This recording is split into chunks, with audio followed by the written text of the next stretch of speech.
नमस्कार, the focal length में आपका स्वागत है। असली हीरो की इस कड़ी में आज हम श्रीनिवास रामानुजन के द्वारा की गई खोज और गणित में उनके द्वारा किए गए योगदान के साथ साथ उनके जीवन परिचय के बारे में भी थोड़ा बहुत जानेंगे।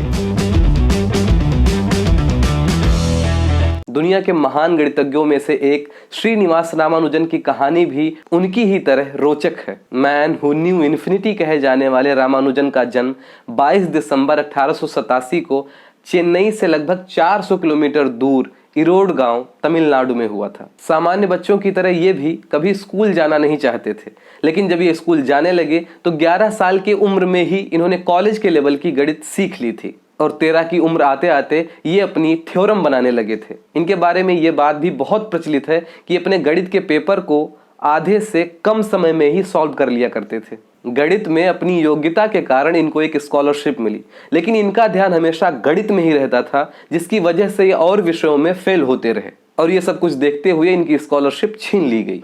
22 साल की उम्र में इनकी शादी जानकी नाम की एक लड़की से कर दी गई। उसी दौरान इनको हाइड्रोसील टेस्टिंग नाम की एक बीमारी हो गई। घर में पैसे न होने के कारण इनका इलाज असंभव था, लेकिन इनकी प्रतिभा को देखते हुए डॉक्टरों ने इनका इलाज फ्री किया। साल 1913 में इन्होंने ब्रिटिश गणितज्ञ गॉडफ्रे एच हार्डी के साथ पत्र व्यवहार शुरू किया, जिसके चलते ये ट्रिनिटी कॉलेज कैम्ब्रिज चले गए। रामानुजन ने संख्याओं के विश्लेषणात्मक सिद्धांत में काफी योगदान दिया और दीर्घवृत्तीय कार्यों पर भी ध्यान दिया।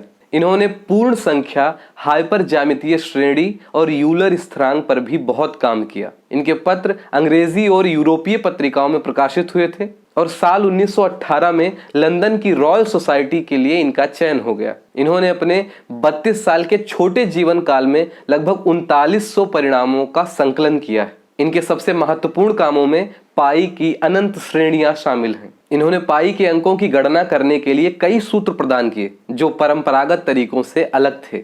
इन्होंने कई चुनौतीपूर्ण गणितीय समस्याओं को हल करने के लिए नए विचार प्रस्तुत किए, जिन्होंने खेल सिद्धांत के विकास में महत्वपूर्ण भूमिका निभाई। खेल सिद्धांत में इनका योगदान विशुद्ध रूप से अंतर्ज्ञान पर आधारित है और इसे अभी तक गणित के क्षेत्र में सम्मान की नजर से देखा जाता है। रामानुजन के द्वारा गणित में दिया गया योगदान अविस्मरणीय है और रहेगा। इन्होंने अपने छोटे जीवन काल में कितनी किताबें लिखी पता नहीं, लेकिन इनकी मौत के 50-55 साल बाद लगभग 1976 में जॉर्ज एंड्रयूज ने ट्रिनिटी कॉलेज की लाइब्रेरी में इनकी एक नोटबुक को खोज निकाला और बाद में इस नोटबुक को एक पुस्तक का रूप देकर के प्रकाशित किया गया। क्या आपको पता है कि गणित में एक संख्या ऐसी भी है जिसको रामानुजन संख्या माना जाता है?